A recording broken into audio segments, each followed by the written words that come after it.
जय हिंद दोस्तों, त्यागी trading tips में आपका स्वागत है। दोस्तों, इस वीडियो के अंदर हम बात करने वाले हैं इम्पोर्टेंट इन्फॉर्मेशन के बारे में। देखिए, होता क्या है कि स्टॉक मार्केट के अंदर कोई कोई सेक्टर बड़ी तेजी दिखाता है, किसी किसी सेक्टर के अंदर गिरावट होती है।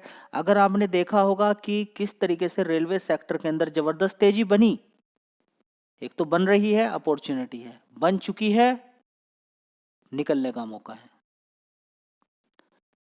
उस सेक्टर से निकलने का मौका है। देखिए, जब ज़बरदस्त तेजी बन गई तेजी, अच्छा पैसा बन गया, तो अगर दिमाग के अंदर ये लेकर बैठे हुए कि यहाँ पर गिरावट नहीं हो सकती, तो ऊपर से देखिए 30 35 40 40% की करेक्शन देखने को मिल रही है रेलवे सेक्टर के अंदर। क्या पर्टिकुलर रेलवे सेक्टर ही गिरा? नहीं, दूसरे शेयर्स भी गिरते हुए नजर आ रहे हैं। क्या बात यहाँ पर आपको सीखने को मिल रही है? जी नहीं मालूम है। देखिए, सीखने को यहाँ पर सबसे ज़्यादा ये मिल रहा है कि हमें कितना अलर्ट रहना जरूरी है स्टॉक मार्केट के अंदर। कंपटीशन बहुत बुरी चीज़ होती है कि क्या दिखाने वाले हो, क्या समझाने वाले हो। आप समझ लीजिए कि स्टॉक मार्केट के अंदर किसी किसी सेक्टर पे अचानक बड़ी दिक्कत आ सकती है अगर कोई कॉम्पिटिटर बढ़ा जाए, वो भी पावरफुल कॉम्पिटिटर आ जाए। उसकी रिसर्च करनी भी बहुत ज़्यादा ज़रूरी है। अपने मन से ही अगर हम सोच लें कि वो बर्बाद कर देगा, तो बड़ी गलती हो जाएगी। और ये भी सोच लें कि दूसरी कंपनियां बेकार हैं, ये बड़ी दिक्कत हो जाएगी। अगर आप सिर्फ यही सोचने लगे कि बस सिर्फ HDFC बैंक की ही ब्रांच खुलेंगी इंडिया के अंदर और दूसरी नहीं खुल पाएगी और HDFC बैंक सबको बर्बाद कर देगा, सारे बैंक उसके सामने घुटने टेक देंगे, तो वो एक रिसर्च गलत हो गई। क्योंकि दूसरी ICICI बैंक की बात करें, एक्सिस बैंक की बात करें और दूसरे बैंक कोटक बैंक की बात करें, वो टक्कर ले रहे हैं, उनका बिजनेस आ रहा है, बढ़िया चल रहा है, साथ में HDFC बैंक का भी चल रहा है। तो यहाँ पर एक खबर आपको देखने को मिल रही होगी कि कुछ समय से रेसिप्रोकल टैक्स देखने को आपको मिल रहा है। जी, क्या होता है? जितना टैक्स आप लगाओगे उतना ही हम लगाएंगे। ये कौन बोला? ट्रम्प। हम ज़्यादा टैक्स लगाते हैं किस पर? अमेरिका पर। US का माल इंडिया के अंदर आएगा, हम उससे ज़्यादा टैक्स वसूली करते हैं। इवन कि इलेक्ट्रिक व्हीकल पर तो 110% का टैक्स हम लगाते हैं। एलन मस्क की गाड़ियों की एंट्री इंडिया के अंदर नहीं हो पाई, उसके पीछे की सबसे बड़ी वजह थी क्या? टैक्स। देखिए, जो बाइडन का पंगा था एलन मस्क और ट्रम्प से सीधा सीधा। इंडिया के अंदर इस तरह की पॉलिसीज की वजह से जो बाइडन खुश थे कि इंडिया के अंदर एलन मस्क की टेस्ला नहीं बिक रही है, वो खुश थे इस चीज़ से। लेकिन जैसे ही ट्रम्प आ गए, ट्रम्प ने बिल्कुल बोल दिया कि भाई इंडिया के अंदर ये सब कुछ गलत हो रहा है, हमारी चीज़ों पर बहुत ज़्यादा टैक्स लगाते हैं, जिसकी वजह से हमारी चीज़ें महंगी बिकती हैं और हम फिर माल बिक नहीं पाता इंडिया के अंदर। तो अभी क्या बोला जा रहा है कि आप टैक्स कम कीजिए। क्या किया जा रहा है? टैक्स कम कीजिए। सरकार को भी रियलाइज है कि नहीं करेंगे तो बड़ी दिक्कत हो सकती है। अगर नहीं टैक्स कम किया तो ये बढ़ा देंगे और बड़ी दिक्कत होगी, हमारा तो माल ही नहीं बिकेगा। तो अब इंडिया ये खबरें रिपोर्ट्स के थ्रू निकल कर आ रही हैं। आने वाले टाइम में सारी चीज़ें ओके हो जाएंगी, क्योंकि ट्रम्प का मूड बिल्कुल एकदम सटीक है कि देख लीजिए, अपने अकॉर्डिंग टैक्स लगाइएगा। अगर ज़्यादा टैक्स आप लगाओगे तो फिर हम भी उतना ही टैक्स लगाएंगे। हम कुछ नहीं कह रहे, जो कंट्री जैसा टैक्स हम पे लगाएगा हम वैसा ही टैक्स लगाएंगे। सीधा फंडा उनका। आप टैक्स कम कर लीजिए, कोई दिक्कत नहीं, हम हमारे पास ही किसी तरह की कोई दिक्कत नहीं है, हम उसी तरीके से आपका टैक्स कम कर देंगे। तो ऑटो सेक्टर के अंदर यहाँ पर अभी जो इतना इलेक्ट्रिक व्हीकल पे बड़ा बड़ा टैक्स लग रहा था, तो वो टैक्स यहाँ पर क्या होता नजर आएगा? 25% तक कम होता नजर आएगा, जो 110% था। क्या उसके पीछे कुछ कंडीशन होगी? तो मानने के लिए यहाँ पर तैयार नहीं। वैसे भी अगर बात देखें तो ट्रम्प ने सीधा बोला है कि कंडीशन कुछ नहीं रखनी है, आपको ऐसी कंडीशन नहीं रखनी है कि जिससे कि हमारा माल बिके ना। और अपने देश के अंदर आप दूसरी कंपनियों को अगर इंसेंटिव्स दे रहे हैं या कोई रिस्ट्रिक्शंस लगा रहे हैं तो वो बराबर होना चाहिए। ऐसा नहीं होना चाहिए कि अमेरिका पर कुछ अलग से प्रकार के रिस्ट्रिक्शंस लग रहे हैं। ठीक है, ये बात आपकी समझ में आ गई।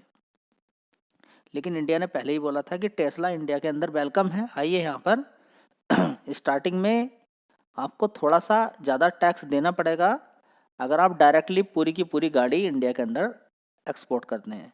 लेकिन अगर यहीं पर आप मैन्युफैक्चरिंग करते हैं, सारी चीज़ें करते हैं, तो आपको बहुत ही कम, स्टार्टिंग में 3 साल पहले 25% आपको इंडिया के अंदर ही काम करना पड़ेगा, मैन्युफैक्चरिंग करनी पड़ेगी जो टोटल की है। उसके बाद 50% तक आप यहाँ पर मैन्युफैक्चरिंग कीजिए, 50% आप डायरेक्ट कीजिए, कोई दिक्कत वाली बात नहीं है। लेकिन सबसे पहले यहाँ पर काम आपको करना पड़ेगा।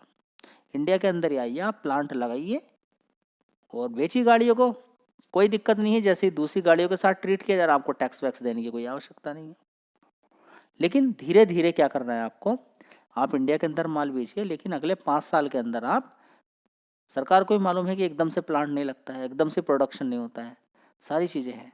हाँ, आइए यहाँ पर, वेलकम है आपका, दूसरी कंपनियों के साथ मिलिए, जो भी कंपनी आपको लग रही है, नहीं आपको लग रहा है तो ठीक है, स्टार्टिंग में आप कीजिए, लेकिन धीरे धीरे आप इंडिया के अंदर ही प्लांट खोलिए।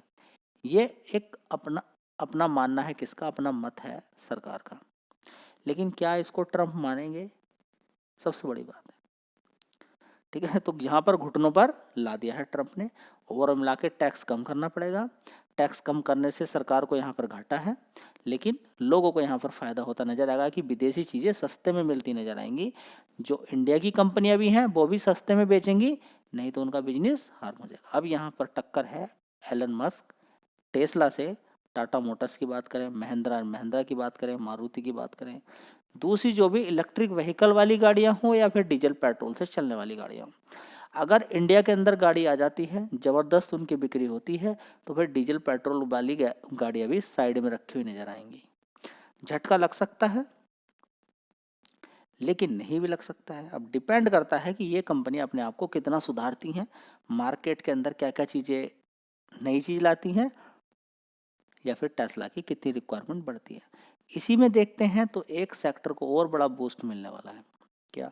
2 सेक्टर की बात करें, इंडिया के अंदर तो ऑटो सेक्टर की बाट लगेगी अगर टेस्ला चालू हो जाती है तब, यानी कि और दूसरी कंपनियां जो इंडिया के अंदर काम कर रही हैं, वो टाटा मोटर्स से लेकर दूसरी जितनी भी कंपनियां हैं, उनको दिक्कत यहाँ पर होती नहीं है। अशोक लीलैंड की बात करें, दूसरी कंपनियां जो भी हैं, उनको दिक्कत यहाँ पर हो सकती है। लेकिन फायदा किनको होगा, किनको? इलेक्ट्रिक व्हीकल जितनी भी ज़्यादा चलेंगी, पावर सेक्टर को अच्छा फ़ायदा नज़र आएगा। क्यों? क्योंकि इलेक्ट्रिक व्हीकल रहेगा, चार्जिंग स्टेशन ज़्यादा लगेंगे या घर पर ही लोग चार्ज करेंगे, तो बिजली की रिक्वायरमेंट यानी कि जाड़ों के अंदर भी बनी रहेगी, तो पावर सेक्टर को सबसे बड़ा फ़ायदा होने वाला है। दूसरा सबसे पहले अलग फ़ायदा, सोलर एनर्जी, रिन्यूएबल एनर्जी के जो अंदर कंपनी काम करती है उनको अच्छा फ़ायदा होने वाला है। चार्जिंग स्टेशन लगाने वाली कंपनी को भी अच्छा फ़ायदा होने वाला है, क्योंकि हर जगह चार्जिंग स्टेशन चाहिए।